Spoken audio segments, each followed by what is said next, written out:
Trump had an impromptu press conference. It was supposed to be about infrastructure, but of course it had devolved into talking about the neo-Nazi protest that occurred in Virginia.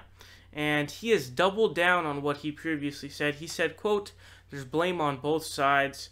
And he was basically clashing with reporters because reporters were quite angry with what he said.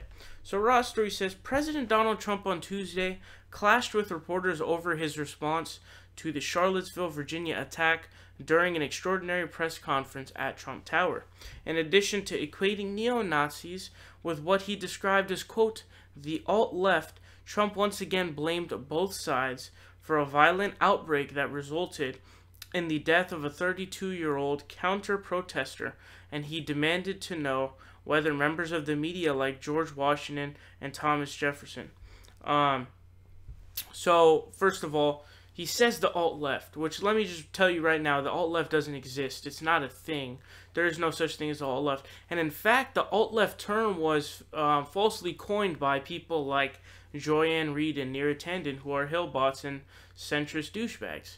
So, you have now this massively backfiring because now you've created this monster that the president is now going to say, and now you have David Duke and all these other people saying shit like alt-left. So if there's someone to blame for coining this term, it's definitely them. But still, the alt-left does not exist. You know, you say the far left. Who is the far left? What are their stances? What do you consider the far left, okay? Because the anti-fascist movement is not a political ideology where they have a set ideas. It's purely a reaction to the alt-right. So it's composed of many different people.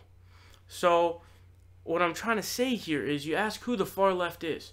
You say, okay, you know, a lot of people call these people radicals. They want Medicare, for me, like me, Medicare for all, single payer. You want free college. You want $15 an hour minimum wage, universal daycare, etc., etc.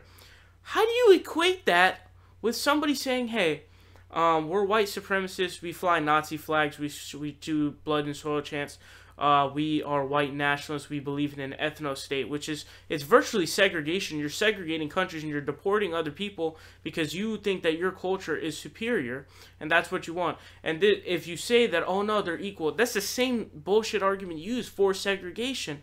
It's the same thing. So there is no equivalency. This is the biggest false equivalency I've seen in my entire life. And then he goes on to strawman the desire for a takedown of the statues of Robert E. Lee and these Confederate statues. Now, why do you want the Confederate statues taken down? You want those taken down for two reasons, right? They were people who literally fought to see the end of the United States of America. They wanted the Confederate States of America.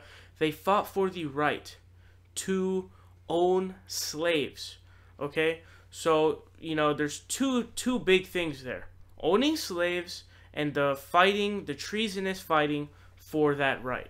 So, there's a hell of a difference between George Washington and Thomas Jefferson and Robert E. Lee. They are not the same because Robert E. Lee wanted to see an end to the United States of America. They did not. So, Raw Story goes on. They say Trump insisted he didn't wait long to make a statement condemning white nationalism, arguing he wanted to make sure, unlike most politicians, that what I said was correct, not a quick statement. The statement I made on Saturday, the first statement was a fine statement, but you don't make statements that direct unless you know the facts. Trump said, it takes a little while to get the facts.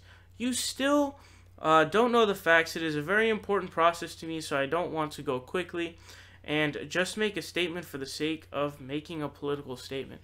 So, I mean, you've seen Richard Spencer, David Duke, all these people at the protest. I don't know what other facts you need. This is the same guy who said that Barack Obama was born in Kenya. He wasn't even born here. Did you wait for the facts then?